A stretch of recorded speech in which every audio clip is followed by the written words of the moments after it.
A Nobel for making peace, for turning his country's enemy into a friend.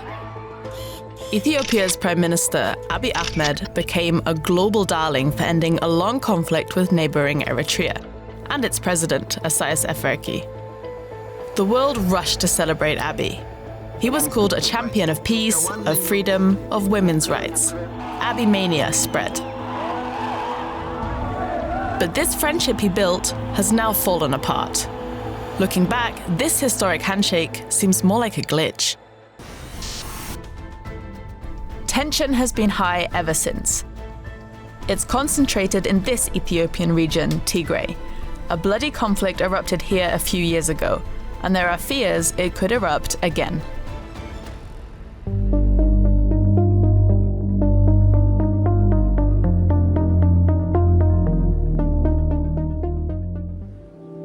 Abiy Ahmed was sworn in as Ethiopian Prime Minister in 2018. Peace with Eritrea was one of his goals.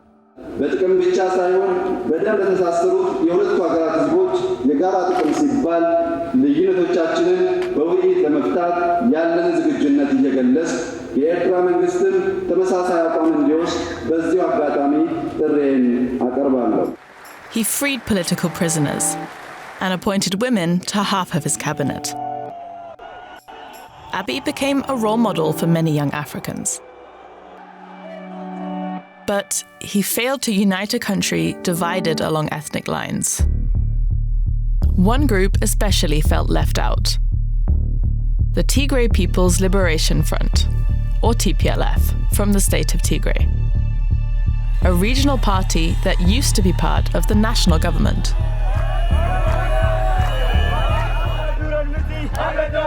TPLF was in charge of Ethiopia for 27 years until Abiy came to power. This is Bizana Yemenu, a researcher in Ethiopian politics at Queen's University Belfast in Northern Ireland. He's from Ethiopia himself. So when Abiy came to power, he started dismantling their hegemony. They retreated to Tigray region rather than the federal government. And of course, they were not happy because they felt that they were marginalized from federal government positions. This power struggle came to a head in Tigray. It escalated into a civil war filled with horrors. The 2-year conflict claimed up to 600,000 lives. More than 2 million people were displaced.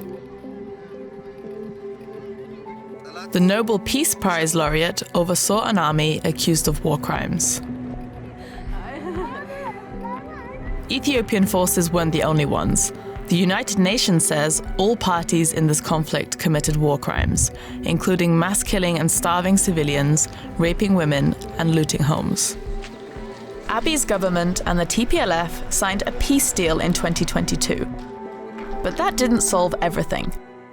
The situation is very tense on many fronts, and almost any of them only require somebody to make a mistake, and there could be a conflict. Martin Plaut is from South Africa.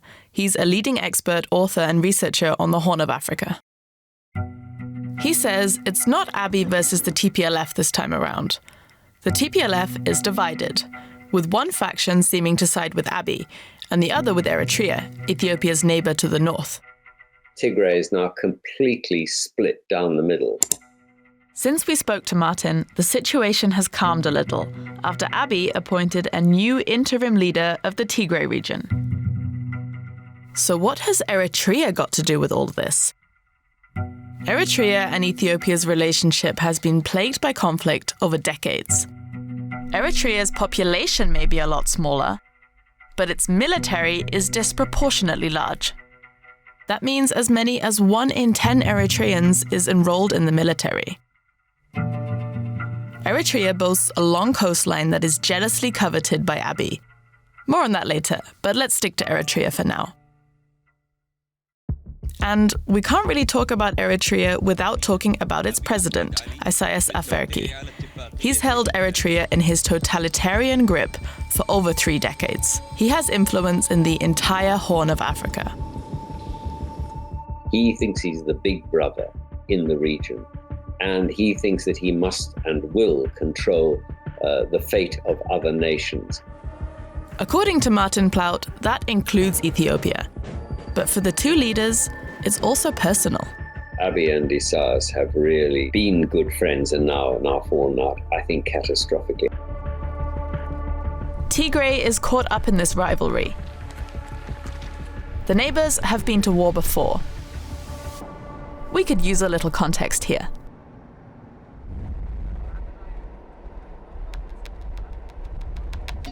When Abiy talks about Eritreans, he often calls them our brothers and sisters. The countries go back a long, long way. At the end of the 19th century, Italy colonized what is today Eritrea. What is today Ethiopia was one of only 2 African countries never to be formally colonized. After World War II, the UN put the 2 countries back together. That wasn't enough for Ethiopia.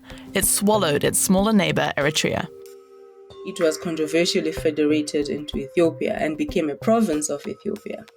Namkla Matshanda is a political historian who researches state and nation building in the Horn of Africa. In Eritrea, it should have been one of the first few countries, like Ghana and Sudan, to gain independence, but it didn't. For the 30 years following the annexation, Eritreans bitterly fought for independence from Ethiopia, finally winning it in 1993. With Isaias Afwerki as the champion of Eritreans' independence. But it may not be the way they had imagined it. That's because Isaias Afwerki has ruled Eritrea with an iron fist ever since. Remember Eritrea's outsized military we mentioned? It's that big because people are forced to enlist. Some people reportedly have to serve for 10 years or more. There's no free press to speak of, and the parliament hasn't met for more than 20 years. There aren't many limits on Afwerki's power. The country has been dubbed Africa's North Korea. Back to 1993. With Eritrea's independence from Ethiopia, there was a border again. But Ethiopia and Eritrea couldn't agree on where exactly it should run. Tens of thousands of people died in fierce fighting over this border. Until Abiy came in, offering immediate solutions. Suddenly, relations between Ethiopia and Eritrea looked kind of rosy. They even fought together against the TPLF in the last Tigray war. But the new alliance proved fleeting. Not only did the conflict re-destabilize the border region, but Eritrea was unhappy about being left out of the peace agreement between Ethiopia and the TPLF.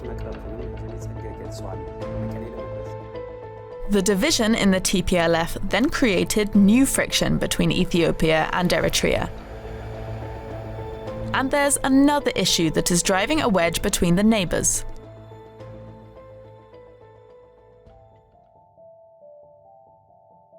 There is this one issue that Ethiopia's government seems to lose a lot of sleep over, the Red Sea. And it is so close to Ethiopia, really so close. But Eritrea, Djibouti, Somalia and Somalia's breakaway region Somaliland are between Ethiopia and the sea. Ethiopia is the most populous landlocked country in the world. And that bothers many Ethiopians, and especially Abiy Ahmed. It's seen like as an existential need for Ethiopia to have access, so that if the country does have a port, if it does have its own sea access, this is seen as a form of national pride. Pride might be one reason. Money is another. I think there are real valid social and economic reasons for wanting sea access. Ethiopia's top exports are coffee, flowers, and vegetables. Its main trading partners are the United States, Saudi Arabia, Somalia, Germany, and the Netherlands. So most are pretty far away, and a majority of its trade must go via water. Abiy has described Ethiopia's situation as geographical prison. He even gave a 45-minute PowerPoint presentation on how his country could regain sea access.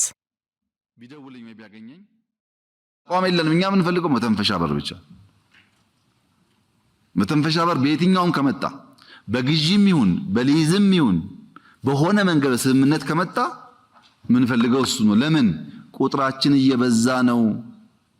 አሁን ባለው ትሬንድ በተሸከምነው ልክ መሸከም አንችልም። For now, Ethiopia relies on this small nation, Djibouti. More than 95% of Ethiopia's imports and exports go through this port. This rail line connects Ethiopia's capital with the port. And this reliance comes at a cost, over $1 billion a year in fees. For Abiy Ahmed and many Ethiopians, the Djibouti deal is too expensive and makes them too dependent on Djibouti. So Abiy is looking out for other options in the region. For example, he eyed up this port, Berbera. There is only a slight problem with it. Berbera is the main port in Somaliland, a would-be independent region that belongs to Somalia. Abiy tried to make a deal with Somaliland. Somalia was furious. Eventually, things calmed down with talks mediated by Turkey. So what other options does Abiy have? We're back to Eritrea. The ports of Assab or Massawa, for instance.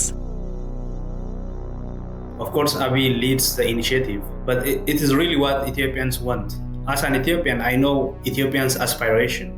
I personally feel what it means to have port 30 years ago and now you become landlocked.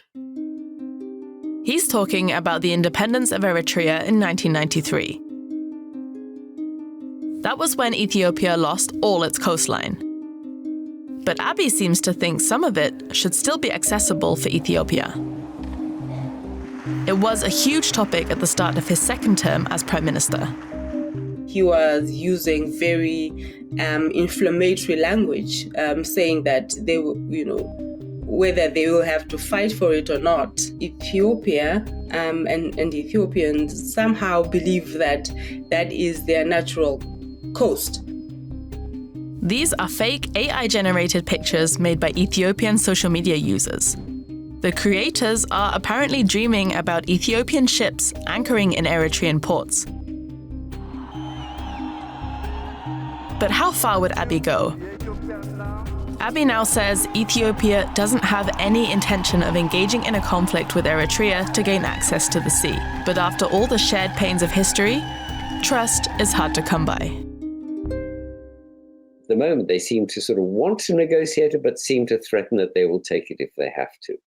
And that is why it becomes such a toxic issue.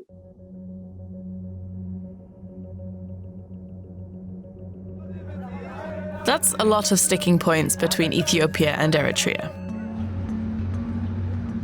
Rumors had been swirling about a new war in Tigray that could draw in both neighbors, but the worst seems to have been averted for now. Yet tensions remain high. And it seems as if the more Abiy talks about Red Sea access, the more tensions rise and the more his neighbors close ranks against him. Like this alliance against Ethiopia, formed by Eritrea, Egypt, and Somalia in 2024. In this notoriously unstable region, leaders sometimes play by the old saying, "The enemy of my enemy is my friend." And Ethiopia, with its coastal dreams and at times aggressive rhetoric, is making a lot of enemies. What is the way out? The Nobel laureate has shown that he is capable of making peace. They have much more in common than they have that separates them. When there was a brief period of relaxation of the border between the two countries, people streamed across from Eritrea into Ethiopia. Families were reunited. There was joy, there was celebration. Everybody loves each other. But the leaders find issues to divide them. So a lot depends on Abiy and Eritrean leader Afwerki. Whatever happens, Abiy will probably not be in line for another Nobel. But he could spare the region from another catastrophe.